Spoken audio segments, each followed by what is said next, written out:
शास्त्र शस्त्र की मर्यादा का पाठ मिला रघुराई से, कर्म योग की सीख मिली है तुमको कृष्ण कन्हई से।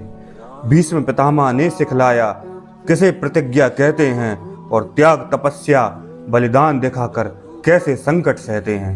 मित्रों, देव शक्तियों सहित सभी महापुरुषों और भगवान प्रभु श्री राम तथा प्रभु श्री कृष्ण के द्वारा जो आदर्श चरित्र और सिद्धांत प्रस्तुत कर श्री राम जी ने अवतार काल में त्याग और तपस्या के साथ आदर्श उदाहरण प्रस्तुत किए हैं। श्री राम की मर्यादा और उनके सिद्धांत त्रेता युग से लेकर आधुनिक युग तक संसार भर के लिए समावेशी बने हुए हैं। श्री राम जी ने मर्यादा के पालन में जो कठोर व्रतों का जीवन में कड़ाई से पालन कर राजपाट, घर परिवार सब कुछ त्यागा और 14 वर्ष तक तपस्वी वेश में अपने भाई लक्ष्मण और माता सीता जी के साथ वनवास में कष्ट सहे। प्रभु श्री राम ने सब कुछ छोड़ दिया, लेकिन शास्त्र और शस्त्र नहीं छोड़े। प्रभु श्री राम और लक्ष्मण जी के पास उनके धनुष बाण वनवास के समय भी रहे।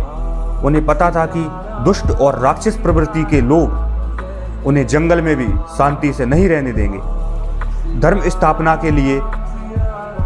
स्थापना के साथ साथ जीवन को उत्तम बनाने में शास्त्र और शस्त्र की जरूरत कब कहाँ होगी, यह जीवन उपयोगी रहस्य श्री राम जी के मर्यादा चरित्र और प्रभु श्री कृष्ण के द्वारा विश्व को दिया गीता उपदेश में हमें मिलता है। प्रभु श्री राम के जीवन चरित्र से हमें यह भी सीखना चाहिए कि शास्त्र के साथ शस्त्र का ज्ञान कितना अनिवार्य है और शस्त्रों का प्रयोग कहाँ किया जाता है। यदि बात आपके आत्मसम्मान पर आती है, यदि बात आपके परिवार के सम्मान पर आती है, यदि बात आपके जीवन के सम्मान पर आती है, तो आप शास्त्र सम्मत के साथ साथ शस्त्र सम्मत भी बलशाली होना अनिवार्य है।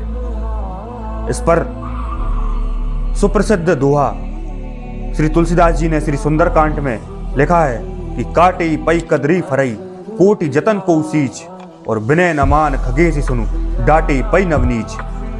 इसका अर्थ है, जिस तरह केले का पेड़ काटने पर ही फलता है, उसी तरह जो दुष्ट लोग हैं, जो राक्षस प्रवृत्ति के लोग हैं, जो असामाजिक मानसिकता के लोग हैं, जो दूसरों को कष्ट पहुंचाने वाली मानसिकता के लोग हैं, वो विनय से या प्रार्थना से नहीं मानते, वो लोग दंड देने से ही झुकते हैं। तो हमको ये नैतिक शिक्षा मिलती है प्रभु श्री राम जी के जीवन चरित्र से कि हम शास्त्र के साथ साथ शस्त्र का ज्ञान किस तरह हमारे